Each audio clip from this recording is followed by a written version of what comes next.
मनाली के बीच में जो है लेफ्ट रोड को लेकर निरीक्षण को लेकर निकले हैं। तो सर इस रोड की जो है 2023 से बाढ़ के बाद जो बहुत बुरे हाल, और अब जो है किसानों की नकदी फसल भी मंडियों तक पहुंच रही है। तो इसके बारे में आपको विभाग को क्या आदेश दीजिए? देखिए, जो मनाली विधानसभा क्षेत्र का लेफ्ट बैंक सड़क है, ये हमारी सरकार के लिए बहुत महत्वपूर्ण सड़क है।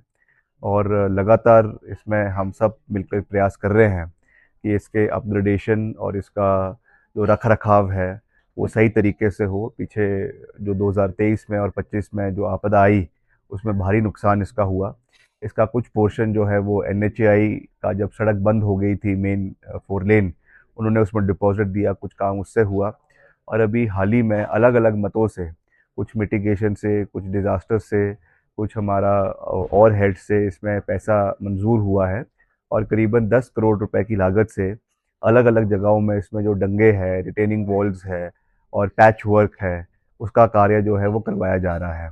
मुझे लगातार जो है बहुत से यहाँ के होटेलियर्स, यहाँ के बागवान किसान और कई और यहाँ के जो संस्था है, उनके कई संदेश आए कि आप यहाँ का दौरा करें। इसीलिए मैंने आज का पूरा दिन जो है वो इस क्षेत्र के लोगों की जन समस्याओं को सुनने के लिए दिया। और जगह जगह पे जो हमारे पंचायत के प्रतिनिधिगण हैं, प्रधान, उप प्रधान हैं और बीडीसी मेंबर्स हैं, सब ने अपने अपने क्षेत्र की समस्या से हमको जागरूक कराया। और मैं जो हमारे चीफ इंजीनियर है पीडब्ल्यूडी के, और एससी है, और हमारे एक्सीएन है, उनको मैं साथ लेके आया। और उनको हमने निर्देश दिया कि इसके ऊपर जल्द से जल्द काम होना चाहिए। पर्टिकुलरली जो हमारा अभी आगामी सेब सीज़न है, उसमें कोई भी ज़्यादा तकलीफ क्षेत्र में हमारे बागवानों को ना हो, ये हमारी प्राथमिकता है। और इसीलिए जो हमारे लिंक रोड्स भी है, जैसे अभी यहाँ पे हमारा एक लुनसू रोड के बारे में जिक्र किया गया, इसका भी करीबन जो है वो 2 करोड़ रुपए का बजट उसके लिए रखा है। उस पर भी हम कार्य आने वाले समय में करेंगे। अभी जो हमारा पीडीएनए में मनाली विधानसभा क्षेत्र के लिए करीबन 40 से 45 करोड़ रुपए के बीच में पैसा एलोकेट हुआ है। तो बजट की कोई कमी क्षेत्र में नहीं है। और बहुत से जो हमारा रेस्टोरेशन का काम है वो पूरे युद्ध स्तर के ऊपर करवाया जाएगा, इसमें कोई दो राय नहीं है। पीछे आप जानते हैं पतली कुल भी हमारा बह गया था, उसका भी रेस्टोरेशन का काम पूरी मजबूती से करवाया गया। तो मिलकर हम इस क्षेत्र के विकास कार्यों को आगे ले जाने का प्रयास कर रहे हैं। मगर पर्टिकुलरली जैसा मैंने आपको कहा कि लेफ्ट बैंक में हमारे, क्योंकि बहुत से यहाँ पे होटल्स है, कई लोगों के रेस्टोरेंट्स है, कई हमें जैसे बागवानों से संबंधित ये सड़क बहुत महत्वपूर्ण है।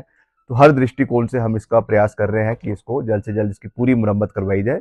और इसमें सरकार ये भी विचार कर रही है कि इसको आने वाले समय में जो है वो बीएआरओ के, बॉर्डर रोड ऑर्गेनाइजेशन के सपूत किया जाए। क्योंकि हमारा मनाली से आगे पूरा लेह लद्दाख तक जो है ये सड़क आपकी बीआरओ हैंडल करती है। तो ऐसा भी एक विचार चल रहा है कि इसको आपके वहाँ से नीचे रायसन से या फिर गैमन पुल से लेकर मनाली तक इसको जो है वो बीआरओ को हैंड ओवर कर दिया जाए। तो उसके बारे में भी हमारा विभाग और बीआरओ उसके बारे में चर्चा कर रहे हैं। जो उसमें कागजी कार्रवाई है वो है, तो वो तो आगामी समय में होगा। मगर अभी इमिडिएटली इसको जो है वो इसका रेस्टोरेशन का पूरा प्रयास कर रहे हैं।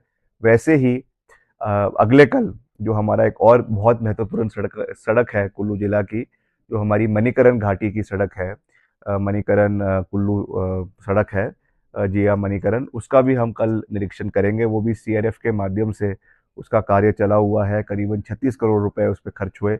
अभी पीछे थोड़ा उसमें कहीं एजिटेशन भी हुआ कुल्लू में, उसके बारे में भी मुझे जानकारी प्राप्त हुई। तो हम इस उस वहाँ पे जाके देखेंगे ग्राउंड जीरो पे कि क्या कार्य हुआ। ऐसा नहीं है कि कार्य नहीं हुआ। वहाँ के जो हमारे सम्मानित विधायक है, उन्होंने भी उसमें प्रयास किया और विभाग ने भी उसमें प्रयास किया, क्योंकि सारी सड़क जो है वो पूरी की पूरी बैठ गई है। अभी भी उसमें नीचे से लेकर जो है वो डंगे लग रहे हैं, पार्वती रिवर से लेकर ऊपर तक उसमें डंगे लग रहे हैं। मगर कई जगहों पे नई सेटलमेंट्स उस पर हो रही है। जो पहले जहाँ पे डंगे लग गए वो वाले जगह सुरक्षित है, मगर नई जगहों पे सिंकिंग होनी शुरू हो गई है। तो इसलिए उस पर भी हम पूरा उसका निरीक्षण करेंगे कि लॉन्ग टर्म कैसे उसका सेफ गार्ड, उसकी सेफ्टी मेजर्स लिए जाए और भविष्य में उसको जो है सड़क को स्ट्रेंथन किया जाए। उसके लिए हम कल मणिकरण घाटी भी जाएंगे और वहाँ पर भी पूरी मजबूती से जो कार्य चल रहे हैं उनको उनको ओवरसी भी करेंगे। और उसमें और भी अगर कुछ करना है उसको एक्सपेडाइट करने के लिए वो भी पूरी मजबूती से करवाया जाएगा।